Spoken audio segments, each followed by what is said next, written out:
The San Jose Sharks lose a tough one in South Florida as the hot Florida Panthers come back, erase 3 2-goal deficits, and win this one. We'll break this down. We might have a rant. We might have to talk to you about some former Sharks scoring goals right now on Teal Town After Dark.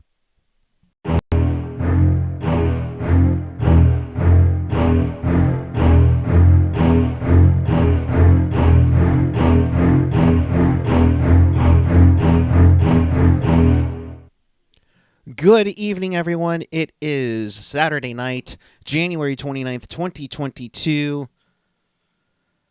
27 years ago, the Niners were winning a Super Bowl at this time on this date. Tonight, the Sharks looked super early on, but faltered in this one as they were taken down by the Florida Panthers. Welcome to Teal Town After Dark. This is your live interactive Sharks postgame. We do this after every game, so if you want to be part of the show, here's how you do it. Chat with us and fellow Sharks fans on the page or the app. Follow us on the social, Twitter, Instagram, Facebook. Hit that subscribe button. Hit that notification bell that tells you when we go on live. Don't forget to check us out on SoundCloud, Reddit, Discord, and TikTok, and find everything at tealtownusa.com. Hi, everyone. Eric Curra alongside Ian Reed. Ian. Oh, boy. It was fun. It was a fun game. Terrific game. I mean, I think you could want a different outcome, but yeah. As far as as far as a hockey game goes to watch, though, I mean, this was a ton of fun. Yeah. Yeah, the outcome sucked. But you feel for James Reimer because, he ends up with an .898 save percentage and 44 saves, doesn't even get a victory out of it. And that's a tough one to take, so. Yeah, I mean, Reimer's effort was worthy of 2 points. I don't think the team's effort was maybe worthy of 2 points, but I think Reimer's effort certainly was. And there are stretches of the game where the Sharks looked like they should have gotten the 2 points. But, I mean, James Reimer, what can you say? I mean, what more can he do at this point, right? He did everything humanly, and I tweeted this out earlier, he did everything humanly possible and at times inhumanly possible to keep this team in this game. And I thought, I don't know how you could be mad at, if you're mad at James Reimer, then I don't know what to tell you. I don't know how to talk you off that ledge, because James Reimer is the only reason that the Sharks were in this as long as they were. Yeah, I mean, they got a point because of James Reimer. Right. And I don't want to take too much away from the offense, because look at the Sharks earned their offense tonight too. I thought Jonathan Dahlen had a hell of a game tonight. After looking just absolutely frustrated upon coming back into the lineup, you see it earlier in the last game where he misses that, maybe makes one too many moves, and you can tell he's overthinking it, and you can tell that he's frustrated. And then, he comes back later in the game with that no look, looking pass and then shooting and scoring. And ever since that, the guy's just been, back to himself again, back to the Jonathan Dahlen we saw earlier in the season. Which is nice to see. I mean, yeah. We'll get into the breakdown, but it's just to see the confidence, the excitement from him coming back. And we saw how frustrated he was, him and Gregor, going on and just being, just a rough one. And I know it's early in overtime, but like a tiger in the chat saying, Dahlen and Timo should have been out there on overtime. I mean, there we go. Yep. Sorry, my chat wasn't doing anything, so I had to reload the thing here. But yeah, you're good. We'll get to some of the early comments right off the get. Bugner saying, nice to see Dahlen get rewarded. Nice to see him get that puck luck tonight. And to have what he's been doing, it's nice. Every line was giving us something. It's nice to be able to have 4 lines at my disposal. And from what we've gathered so far, Balsers is fine per Bob Bugner. That's good. Yep, that was concerning. Yeah, we will know more in the morning, but it will be big if it's long term. Ferraro will see a dentist. Ugh. So that's a devastating blow for the Sharks. If that's the case, let's get right into it then, buddy. We start off with Burns. They originally called it boarding on Burns, and then Lumberg got called for embellishment a minute in, which I was a little. I've said this 100 times, right? But like, it's either a penalty or it's embellishment. I don't understand how it's always both. You're right. Right? Like, shouldn't embellishment be like not a penalty because you flopped? Like, either you flopped or you didn't. I hate this is like one of my biggest pet peeves in hockey, next to the 10-minute video review for a millimeter skate inch, for an offside review. This is my second biggest pet peeve, and it's a you dove or you didn't. Either it's a penalty or you dove. It's not both. It drives me crazy that this continuously gets called this way. Like, is it a penalty or did he dive? Which is Right. it? It shouldn't be both. It shouldn't be both. I think would you want them to take a little time to kind of go No, over I think they to should get just be like either it's boarding or he dove. If he dove, then he dove and send him to the box in shame. And you dove, so now your team's shorthanded because you're a pansy. Or Brent Burns boarded him and he goes to the box because he'd made an illegal play. and you should sit down and It's feel not shame. rocket science. No, you're right, and it's like get it right. Figure it out every now and then of course then there'll be one side that gets it wrong. So I would rather just or go one get- way or the other instead of this both nonsense. There's a lot to talk about. We can't stay on this. all night. he's getting warmed up, folks. I'm just putting that out there. He's getting warmed up. Then about 5 minutes in, Mario Ferraro takes a puck to the face. Like we said just earlier, Bugner's saying they'll find out everything in the morning. But Ferraro's definitely going to be seeing a dentist. That's concerning because to me that says that his face is swollen up and they can't tell if his jaw's broken. Yeah. Like that's what that says to me. And a broken jaw is just, it's a hell of an injury, but especially for a hockey player, right? Because like it's hard to keep body mass on when you can't eat solid food. Exactly. I mean, that's going to be really rough for a guy who eats a lot of minutes in the Sharks roster. I mean, just looking at it tonight, and you're seeing, oh God, just looking at these numbers.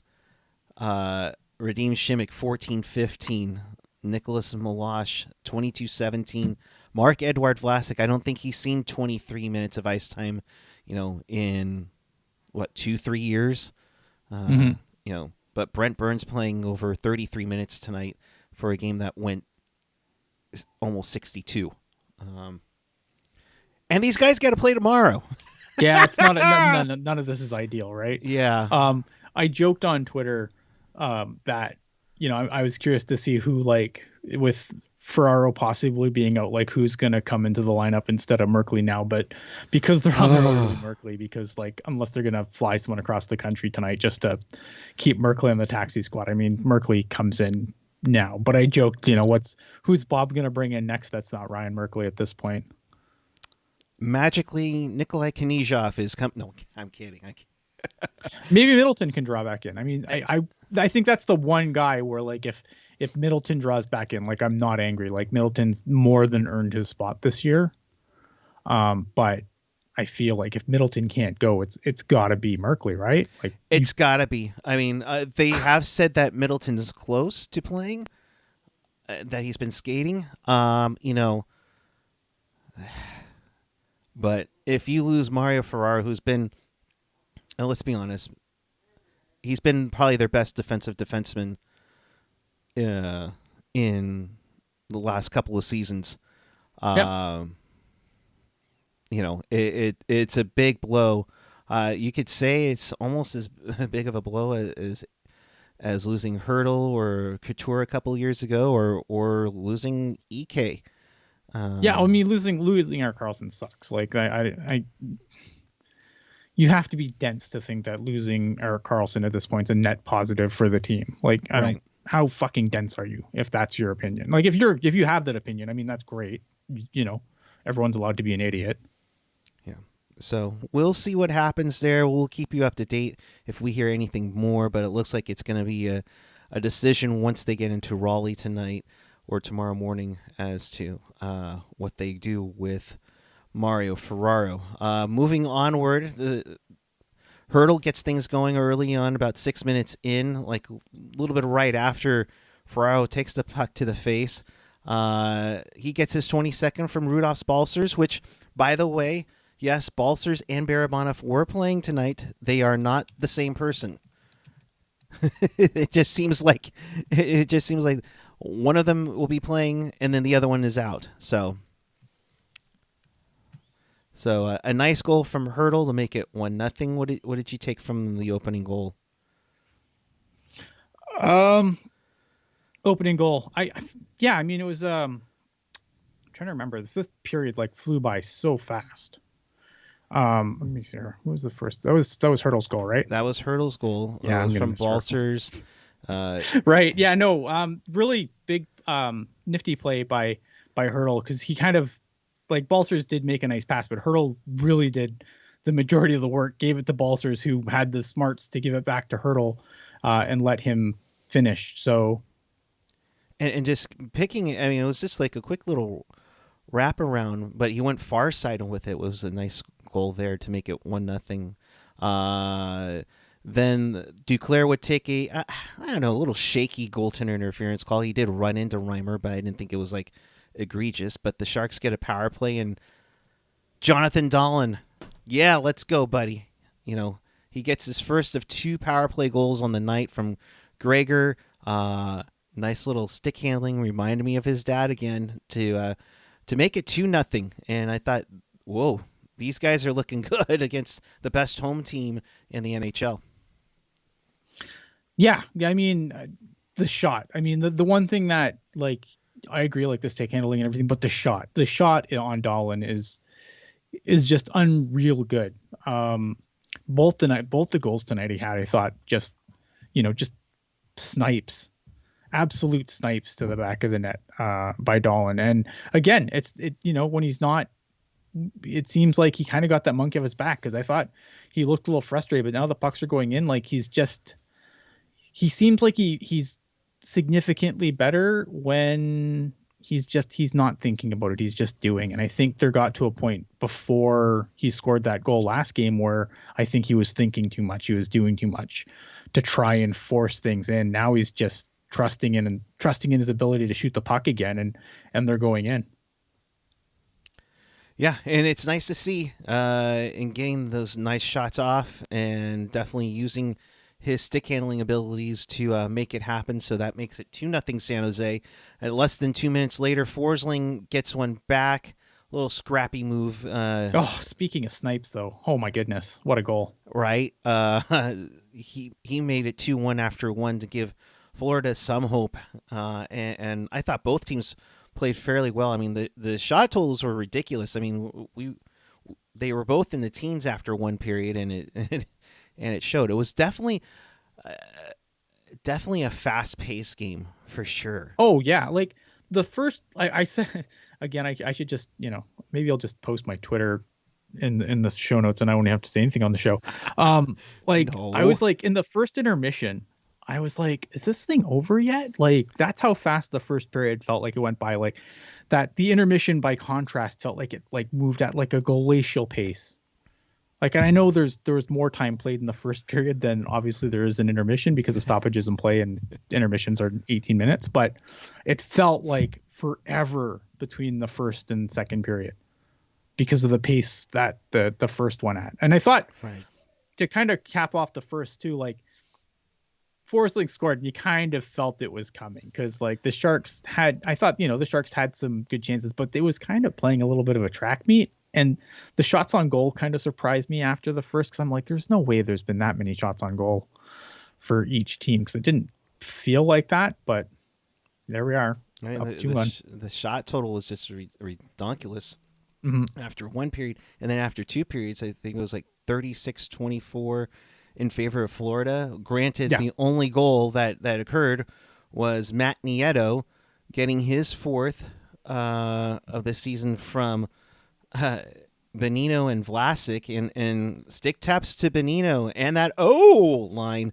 Bonino, 3 assists on the night, but Nieto with a 2-game point streak. This time he gets it with a goal. Yeah, I mean, you need secondary scoring to win games, and the Sharks have gotten that in the last couple of games. And I'm not the biggest Nieto guy, but I'm not gonna disparage him here. I thought that line played pretty good tonight, and at least in the O-zone, I think defensively the Sharks were an absolute tire fire, but that was kind of just fire wagon hockey. But yeah, no, I mean, credit Nieto. As I think, because when you looked at the second period, I think a lot of people thought, okay, with the way that Florida was coming on in the like at the end of the first, it's like, oh, this is, this game's it's a nice lead, but this game's gonna go the other way pretty quick. But credit to Nieto, like right out of the gate, they score another goal, and keep it interesting for at least a little while. Yeah, I mean that made it 3-1. They hunkered down, and Florida kept pushing and but still nothing was getting by. I mean, kudos to James Reimer after 40. I mean, yeah, stick taps to him for the kudos entire to James night. Reimer for the whole game. Right. If you have a problem with James Reimer after this game, then I don't know. You shouldn't, shouldn't. unless you want should. Martin Jones, and you shouldn't. And you shouldn't want freaking Martin Jones. So, and Reimer played his butt off on this one. Third period, Panthers really came out gunning. Barkov gets one about a minute and a half in to make it 4-2, or excuse me, 3-2, and we're like, oh boy, here it comes. But then Montour takes a hooking penalty to set up another Jonathan Dahlen power play goal from Burns and Bonino. 5 minutes in, and you're feeling good. It's 4-2. It's 4-2, but it was like very quickly all Panthers after. Like from this point on, it was pretty much all Panthers for the most part. So we agree. Sadly, yes. After that, it just started. I mean, they just kept gunning and gunning. Yeah, they kept gunning. I mean, there was the call there was the game that was the goal that was like blatantly offside. Yeah, that review was so quick. That was hilarious. Yeah, it was super quick. So I was like, and it's funny because I'm like watching the replay of it because I was more focusing on like on what Reimer was doing. And I'm like, that's offside. That's got to be offside. And then yeah, sure enough, the Sharks challenge it, and it's actually an offside challenge that ends quick, like they all should. Well, that's because Pierre DeBoer is not coaching this team anymore. So it remained 4-2, but the Panthers will get it right back. Mason Marchment, yes, that is Brian Marchment's dad, or that is Brian Marchment's son, to make it 4-3. Rough turnover. I think Burns just fanned on the clear there. Yeah, I mean, the problem, like, here's the thing, right? Like losing Ferraro, this is when, and I'm not just gonna give like the Sharks, oh well, they lost Ferraro, so of course they fell apart in the first. But like when you look at like some of the minutes that the defense has logged and the different combinations of defensemen that they had to throw out there together to make sure that just Brent Burns wasn't playing 40 minutes this game, things were gonna go south, right? Like the longer they had to play with 5 defensemen, the more that's gonna favor a team like Florida, especially in a game where it's kind of a track meet the whole game. Yeah, the play was back and forth a lot. I mean, it wasn't really, Bob Bugner earlier in the day said, this is where the Sharks, to have success probably want to have a more boring game, right? And they decided against that, and it was an entertaining game. I mean, I'm not going to complain about how entertaining the game was, but as the game goes on, yeah, of course, like you're playing defensemen more minutes than they probably should be playing. You're playing guys that they're not used to playing against one of the best teams in the league. Yeah.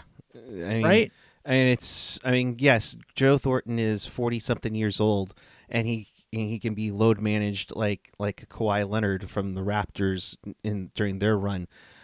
That's how good that team is.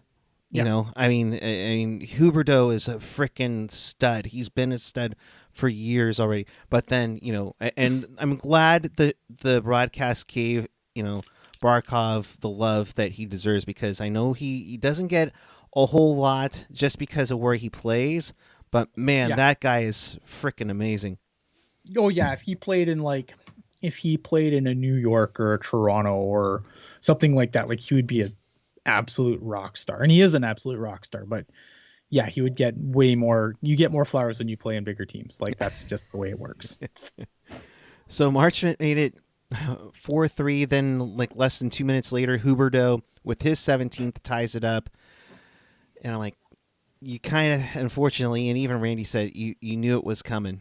Unfortunately. Oh yeah, the tide had turned after that power play. Like right. Florida was Florida was the better team for a lot of this game, but they really came on. And here's the other thing too. Again, you want to go back to defense. As the momentum shifted, you found that like the Sharks and Drew pointed this out. I can't remember if it was Milosh or Magna. Like there was a lot of guys backing in to the zone instead of taking their man, especially when they had the numbers. Like just the lack of awareness from the D-corps in a lot of situations where they had the numbers so they could, someone should be able to attack the puck carrier and they didn't. And that's frustrating to watch, I think. And it's frustrating for Reimer because, again, like Reimer did everything possible to give the Sharks a chance to win this game. But when you're not challenging the Panthers as they come in the zone, and when you have the numbers, I understand when they have the numbers, if they come in an odd man rush, for sure. Obviously, you need to back up, take the pass, whatever. But when you have numbers, take the puck, make them make a mistake, and then try and turn the puck the other way. But they didn't do that. They just kept backing in, giving the Panthers all kinds of room in the offensive zone. And yeah, of course they're gonna set up these pretty passes for pretty snipe goals because you've given them the zone. You're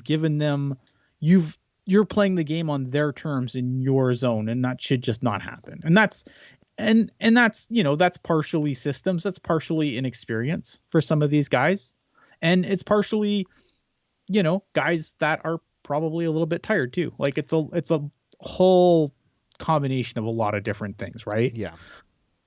It's the one defenseman that didn't play a ton of time tonight was Radim Šimić, who was awful.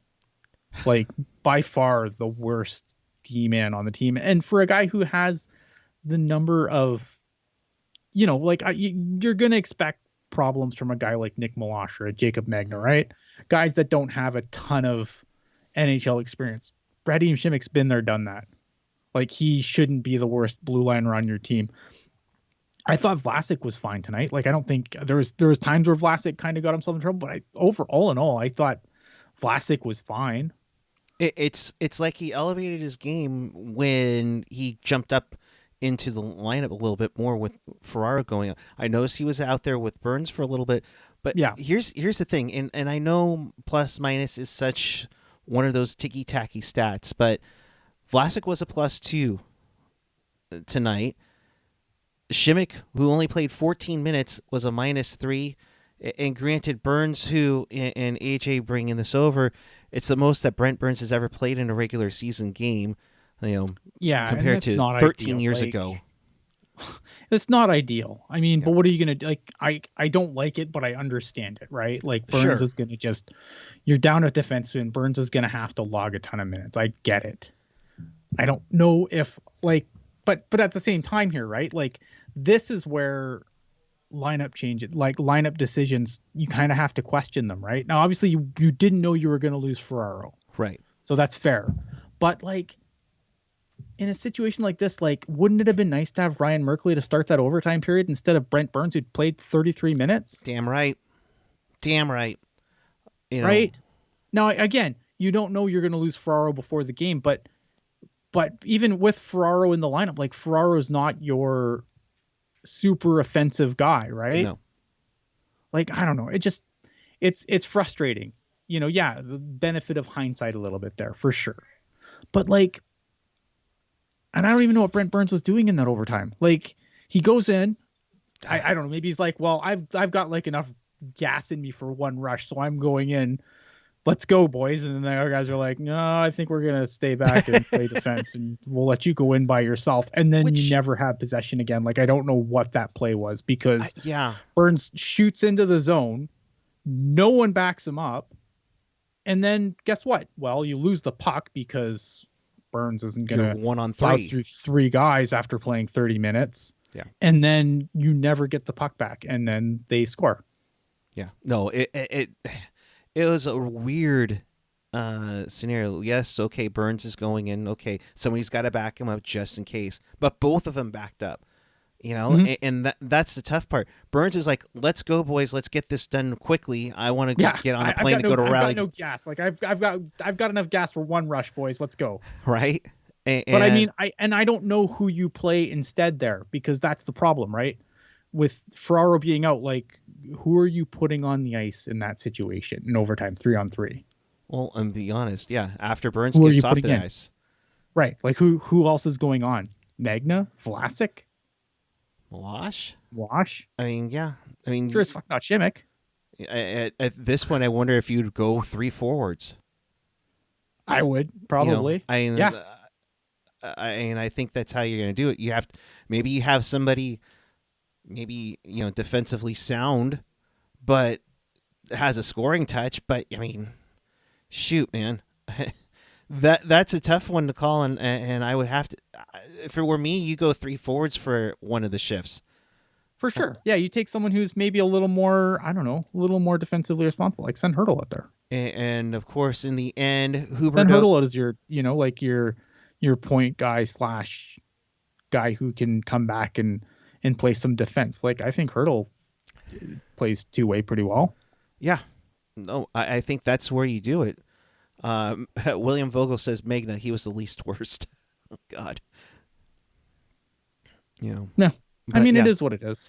But but you're right, Ian, and this is where the lineup comes into play. With no Carlson, you have a offensively minded defenseman in Merkley. Yes, he has had some defensive issues here and there. Yeah. But I don't think he's a liability where Shimmick was tonight. Right. And the only other thing I wonder too, and just because, and maybe this isn't fair, maybe this is just based on reputation more than anything that I know. I don't know anything. Like, I'm not trying to say anything here. I just wonder if there's something, like, is there something off the ice that we don't know about with Merkley? Because unfortunately with Ryan Merkley, like, that's the reputation, right? Like, you have to ask those questions occasionally. And I just wonder if there's something other than, against Tampa, he let in that backbreaking 5th goal. His play was responsible for the 5th goal that, completely broke the Sharks' ability to come back in a 7-1 loss. But I don't know. And so I kind of asked that question, but and again, I'm not trying to say anything here. I don't know anything. I'm dumb. I'm up here 3,000 miles away from the team. Like, I don't know anything going on in the room, but you have to wonder, like, maybe there's something more to it. I hope there's something more to it. I don't hope that, but it would make me less annoyed. It would make me less annoyed with Merkley not being in the lineup if there was something that other than, he made a mistake in a game and now he's got to pay for fucking 2 games. Right. And of course, in the overtime, Huberdeau does the fake Michigan and feeds Sam Bennett, who's coming off the ice. He's got all the steam in the world. The 3 Sharks players are like, we're watching the puck. It was almost like it was a disconnected controller there. And Sam Bennett's like on speed burst, and then he hits a 1-timer. Game over. Good night. Have fun flying to Raleigh. Yeah, I mean, I love the balls on Huberdeau to fake the Michigan. Like, I love in overtime. I love it. That's amazing. Love it. And he said on faking the Michigan to set up the game winning, I guess I faked it. I don't know how to do it. I see it on Instagram a lot, so I thought I'd fake it. Like, he just add some more salt into the wound there. Like, Yeah. Like I love it. But yeah, I mean, obviously look at, it was a bunch of puck watching, obviously, because I don't think like, how do you stop the Michigan? see, that's the thing. Now it just used to be just the Michigan for, to put it in. Now, thanks to Trevor's, Zegras, okay, what? Careful, he might flip it over. Yeah, I mean, like I would be afraid. No, granted, I should not have a hockey stick in my hand near anybody, but I would be afraid to like trying to stop it that I'd like spear my own goalie in the face. I don't know. I mean, it was a really nice goal, but yeah, I mean, the Sharks got caught watching the puck and not. I mean, that's not good. I question there's a lot I question about here, right? Like I obviously again, like with ignoring, like going with who was available, like who was in the lineup, I do have to question that threesome a little bit, like the forwards, like the whole thing, just I don't know. Broken. It was a tough one. So the Sharks lose 5-4 in overtime to the Florida Panthers. They get a point. That's a good thing. Yeah, I mean, look at they got a point and they earned it. I mean, I don't want to come away from this saying like the Sharks didn't deserve, like they played well enough to, especially Reimer. But again, like the offense, like they got. I don't think it would be fair to not give the offense credit for their part of the game, right? Like they scored. Like you could be, it's easy to sit here and go, oh man, well without Reimer, this game's over. But I mean, yeah, that's true. But Reimer can't score goals. Like, how many times have we said that, right? Like, yeah, goalie was great, but he can't score goals. I mean, the Sharks got the goals, so I don't want to completely discredit the Sharks for what they did tonight. But yeah, I mean, they probably they got a point, and I think they deserved it. But they didn't play well enough in overtime to get two. Yeah, and that's the painful one, and in the end, that's what can cost them, a remote chance in the playoff spot. Now, that being said, Ian, if you're without Ferraro for a considerable amount of time, you're without Carlson for a while. That's for sure. Mm-hmm. Yeah, 6 to 8 weeks. I mean, yes, this team now is going to, thankfully get to the All-Star break, after these next two games and get some rest, and hopefully we can figure things out. But man, this is going to be a tough one if you're out with two of your best defensemen for a while, to attempt to make a shot at the playoffs, even in the Pacific. See, and that's the thing. Like I don't look at the team from that perspective, and I understand people want to, and that's fine. Like you're entitled to that, but like I still think like this sitting in the second wild card's a mirage. Which they like are I don't anymore. look at this as a playoff team. Like the playoffs are completely not even something that I've considered, because I don't think they're a playoff team. Like I don't think that when it's all said and done, they're going to be the ones sitting in that spot. I think they've done well this season. Like I think they've done better than I thought they were going to do, but I don't look at this as, oh well, when this team makes the playoffs. I don't think this team's making the playoffs. I don't think they're going to be close when it's all said and done. I think that again, the mirage of Canadian teams that have 5 games in hand, once those 5 games are caught up, I don't think this team looks nearly as pretty as they do right now. Yeah. And right, and like William Vogel in the chat, with respect, like, this game at least didn't torpedo their chances. You're right. Right. Like obviously, look at points are points, and points are important. I don't approach these games as, oh well, if we do this, like it's the end game to me isn't, oh well, if they do really good, in the next little stretch, they're going to make the playoffs. Like I just think that I want to see more divisional games again. Like if they start racking up a bunch of wins in the division, which so far they haven't done, but if they start racking up games within the division, I'll entertain the playoff talk. But until that point, like right now, I don't think we have a winning record against the division. You've barely played against the division. Well, I know, but I but mean, in most of those games we haven't won. Am I wrong? right? No, you're not wrong. I mean, to go 0-2 against expansion Seattle is for a team that wants Yeah, wants to that's make problematic, isn't it? absolutely. I mean, if you can't get past Seattle, then good luck having fun with L.A.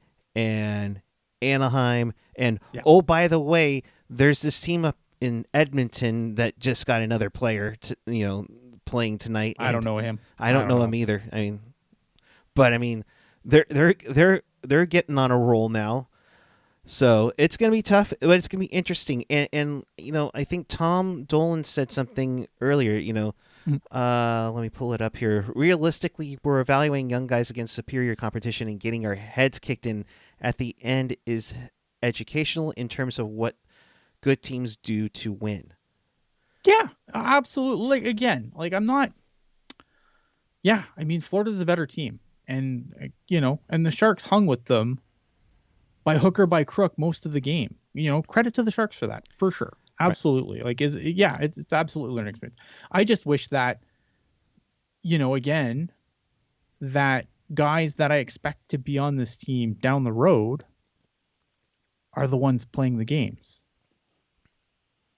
Because I think Jacob Mignan and Milosh have done okay, but they're not. They're guys. They're not the future. Right. They're fill-ins. Right. Yeah. Like they're. Exactly. They're okay, fill-ins. So they're apparently we're 3-3 against the division. It feels worse. I guess those Seattle games made things. I think those two losses to Seattle though make it worse. They almost feel like even. It's a 500 record, but it doesn't count. No, you're not wrong. Until AJ put that up, I'm like, well, I mean, considering we played Seattle, it feels like it's bad, Yeah. So. Of course, we would be remiss about mentioning some guy named Joe Thornton playing his first game against the Sharks for the first time in, over 18 years. And of course, it was, I think it was a 5-5 tie against the Sharks and Boston Bruins. His cousin, Scott Thornton, had a pair of goals in that game. AJ, thank you for that. But on the poll question tonight, we put out what's your favorite Joe Thornton memory? The jumbo slide goal against LA in 2011 to win the series, the pass that he apparently saw Marleau in the plexiglass reflection to get over there, his almost rooster trick in 2019 against Boston, or just coining the term rooster trick. So my term, mine is coining the rooster trick, and here's why. Because when Joe Thornton was here, and because I didn't agree when they took the captaincy off Thornton, I didn't agree with it, and I think that, and again, I think too much emphasis is put on who wears the C. Like teams have leaders, your leaders are your leaders regardless of what letter they wear, but Joe Thornton. Came out and basically changed the conversation from, Hurdle disrespected the game to that, right? Right. He came out that's what leaders do. He took all the heat off Hurdle in one interview. And that wasn't even supposed to be made public. Yeah. And so, I mean, that's what leaders do. For all the talk about how terrible, this team was so leaderless until Joe Pavelski took over. It's just it bugs me, because I think little things like that, you don't have to have to make big speeches every intermission to be a leader, doing stuff like that. No, it's those little things. And yeah, you're right. Adam Oates came out, this is disrespectful to the league. Holy crap. You wouldn't like this season, Adam Oates. You would certainly not like this season for sure. You'd be right next to John Tortorella in that one. Right now, the poll is sitting at 42% saying the jumbo slide goal against LA. I mean, that's awesome, right? That. Yeah, that was amazing. That series was a classic one, especially how they came back in game 3. But yeah, jumbo's winning goal there. But yeah, I'm with you. I would pick coining the term rooster trick, especially after Patty's, what did his wife call it? I guess congrats on the dick trick or something like that. I mean, just a kick out of that is something else. So, but yeah, Joe. It's weird to see Joe Thornton, but hey, March when he comes back, it's there's going to be a crazy time for that game. That might be your first sellout. We'll see. So, oh man, that's a tough one to take. But the Sharks lose this one 5-4. Looking at the standings now, because we kind of have to do that now that we're kind of halfway through, just to see. Ian's like, oh my god, no. But I mean, they're at 47 points. That's good. They're at 500, but they're 3 games above NHL 500. And that one, I didn't know the Ducks now are first place in the division. Holy crap! Yeah, again, and again, you look at the Ducks wire, and again, the Ducks have played more games than anyone. So I think that you have to, and that's the one thing about the standings that you have to really, with all these teams kind of getting these little COVID breaks and everything else, right. That's I think if there's one thing that I wish this season would kind of normalize is looking at points percentage over points. And the Sharks are at 534, which would put them in the 6th spot if they were going off of points percentage, with Vegas having 602 and so on the way down. Again, Edmonton and Calgary have 5 games in hand on San Jose. Vancouver has 1 game in hand, but versus the Ducks, Calgary and Edmonton have 8 games in hand. Right, and that's what I say. That's the mirage, right? Because if you're looking at this from a Sharks perspective, and the Sharks making the playoffs, you not only have to get past, you have to get past LA, you have to get past Anaheim, you have to get past Vegas, and then you have to hope that when Calgary and Edmonton play all their games, they don't pass you.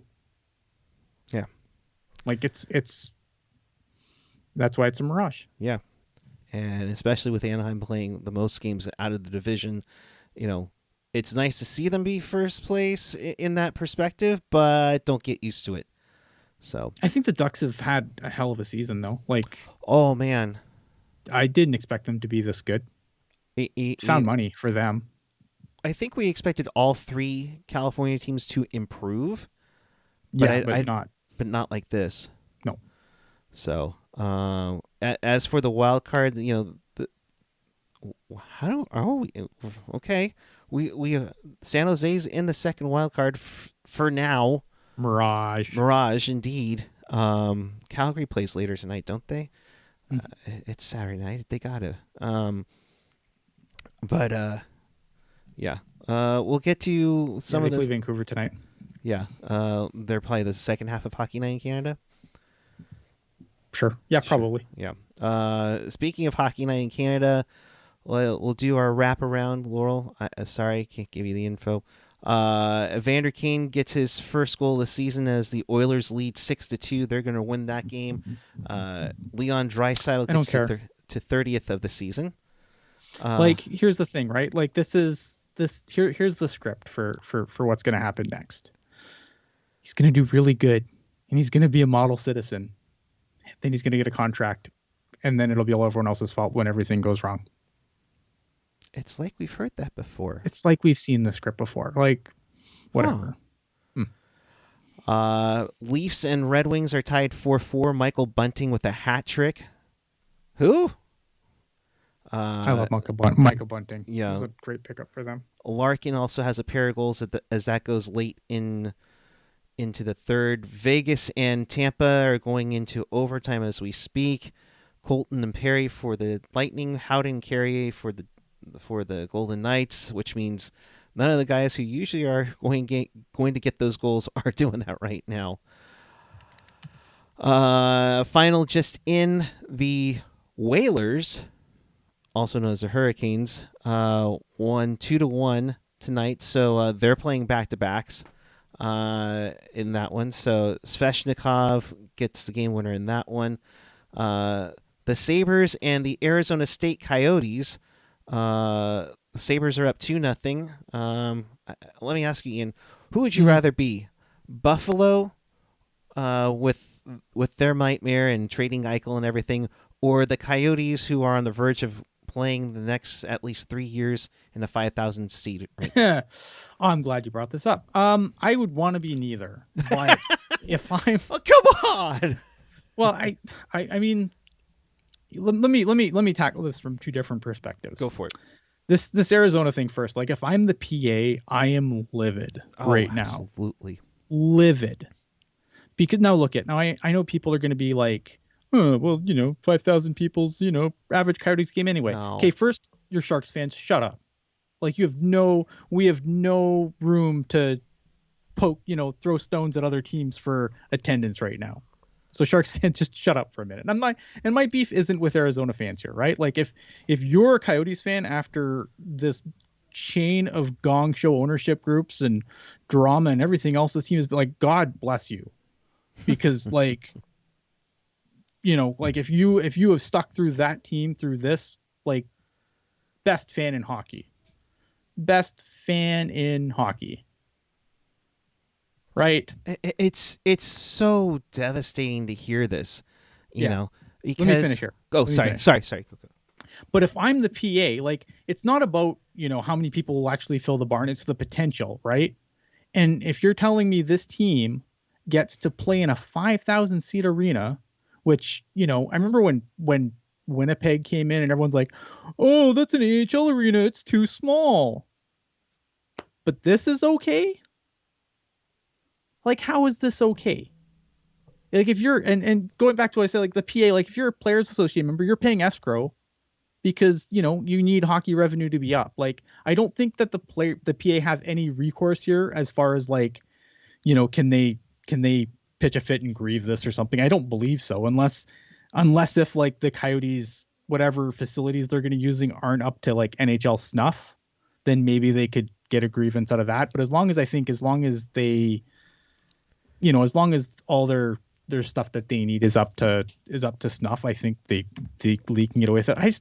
I don't understand why this, like, ownership, like, these gong ship of ownership groups just continue to get a pass. Like, the league should be embarrassed about this. I mean, they should be embarrassed. I was listening to the Steve Dangle podcast about this a bit too, and they can't even use the ASU locker rooms because there's a rule with NCAA issues. So they have to already renovate the arena to accommodate a Coyotes and a visitors locker room, which means that's on an if they get a building. Like, they don't even have, like, this doing, like, if they did this and because they were building a building, great. I understand that. Right. But they're doing this on the chance they might get a building. Like, move this fucking team. Just move this team. Put them in there's got to be a building somewhere in the Southwest where you can put this team that's going to maybe draw more. Maybe it draws the same amount, but maybe they draw more. But at least, like, put them in an actual NHL building, or at least something close to it. What's scary is that I think the Tucson Roadrunners have a bigger capacity than the Coyotes would with this building. I think. Yeah, and that's sad.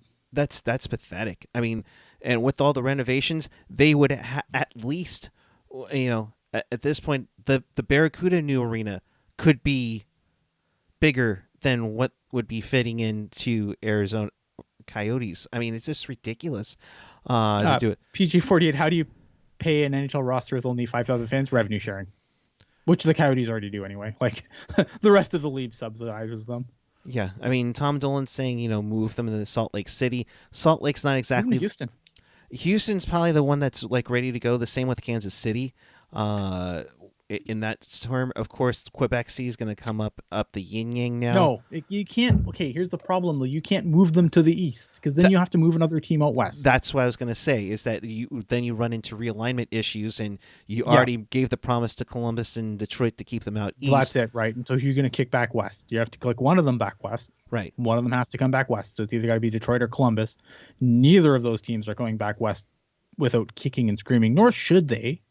No. Nor should they. They both play in the Eastern time zone. They shouldn't play in the West. Like, yeah, no, they got it. That's why I said the Southwest, because, like, obviously you want to keep them somewhere close to where they're going to have an impact on television numbers or whatever. But ultimately, this team should move. The NHL looks like a Mickey Mouse. Well, I mean, the Coyotes ownership is already a Mickey Mouse ownership to begin with, but like now the league looks a little more Mickey Mouse by association. So good on them. It's like when the NFL allowed the Chargers to move to LA and they stuck them in a 27,000 seat stadium.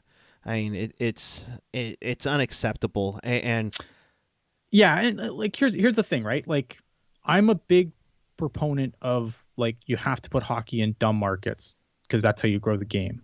Sure. But this situation isn't working. That team has burned the bridge so badly that the city of Glendale would rather be tenantless than keep you in their building. Right. Right? It's cheaper to kick you out of their building than to keep you in it because you don't pay your bills. Again, Mickey Mouse operation. And you really have no other place to go within the West unless if you don't take Houston or Kansas City. Because Kansas City is probably the best NHL ready rink. Yeah, but even though this, I mean, I don't even know if it's still the Spirit Center, but I mean, that's not exactly a new building. Like at one point in time, like Kansas City, it was like 5-6 years, I think.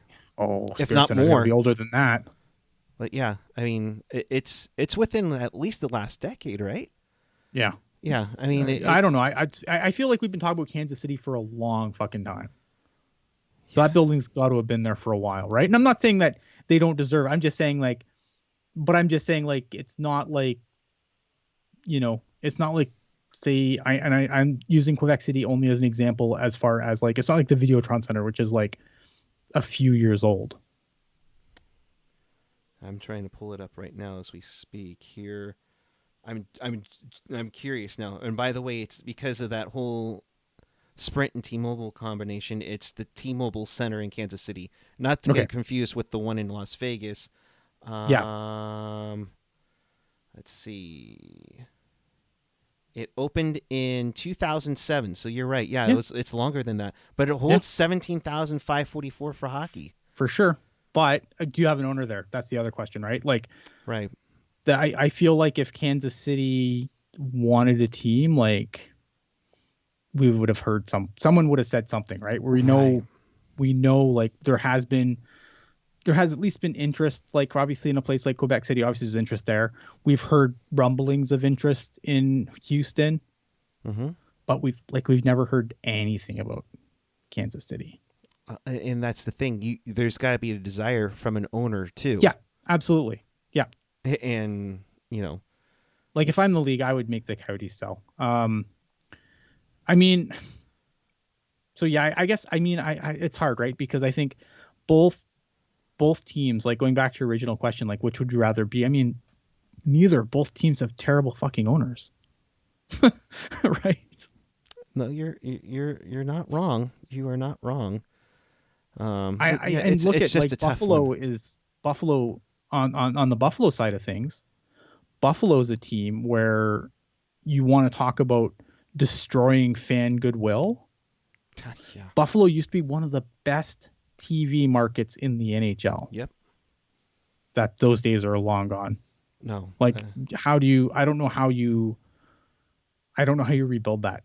That trust. It's a tough one because Buffalo was one of the hottest hockey markets around. Even when the Sabres were losing, they were still coming out. I think, COVID put a dent in that too because they do have a lot of migratory. I'm not saying like they need Canadians to fill their barn, but they help. Yeah. Right. No, it's true. It's true. I see people in the chat. Portland. How about Reno? Reno doesn't have a building. Again, the Oakland Coyotes. Where's the owner? Luck.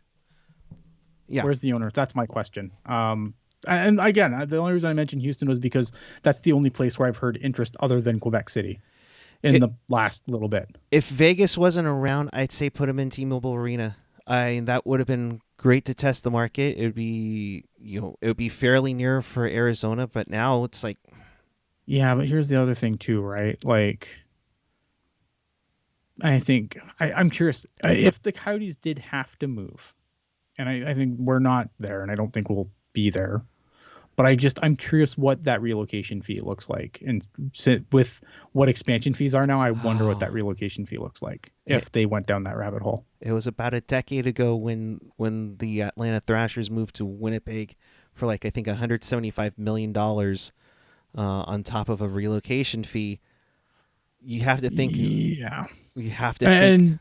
But the NHL was like completely over the barrel with Atlanta. I think that's the one thing that people don't remember about the Atlanta situation was like they not only did they have nowhere to play, they had no one that wanted to own them. Exactly. So like Winnipeg, like right now the Coyotes do have ownership. They just don't have a building.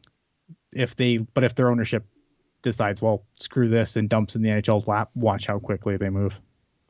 They have to. I mean, it'd be absolutely unacceptable for them to do it, and to even think they're not even going to use the Arizona Veterans Memorial Coliseum, which could host hockey.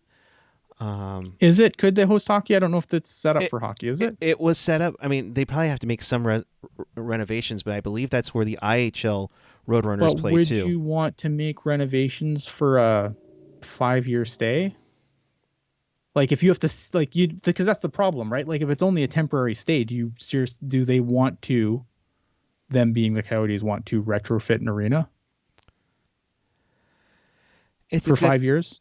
For 5 years, maybe it's worth it for 5 years. For 4 years? I don't know. Yeah. If it was like a couple of years like it was for the Sharks at the Cow Palace, maybe not. But you don't even know if you have a building coming. That's the thing with that's the big thing too. Yeah. Yeah. All right.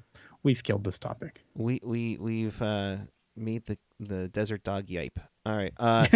By the way, the Ducks won 2-1 over Ottawa. The Flyers end their 13-game winless drought, beating the LA Kings, unfortunately, in overtime 4-3.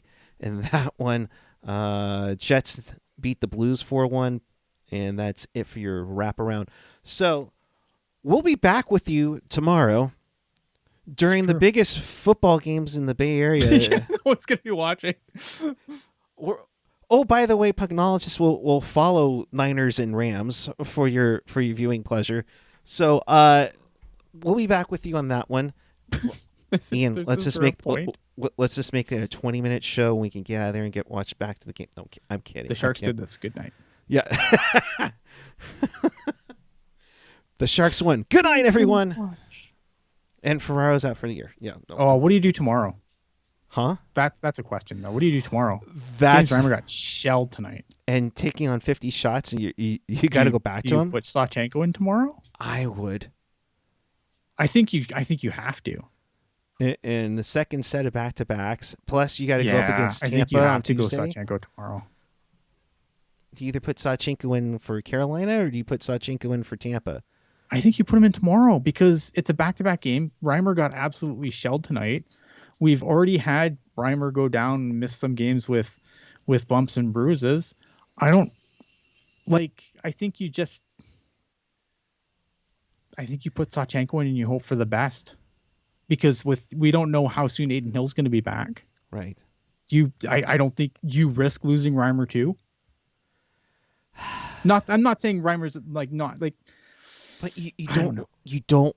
Yeah, because if you take out Reimer and Hill's not ready to go, then Tuesday becomes the nightmare. Who do you start, Sawchenko or Melnichuk? No, I think you bite the bullet. You start Sawchenko tomorrow and give Reimer a break, and then have Reimer go back in against Tampa.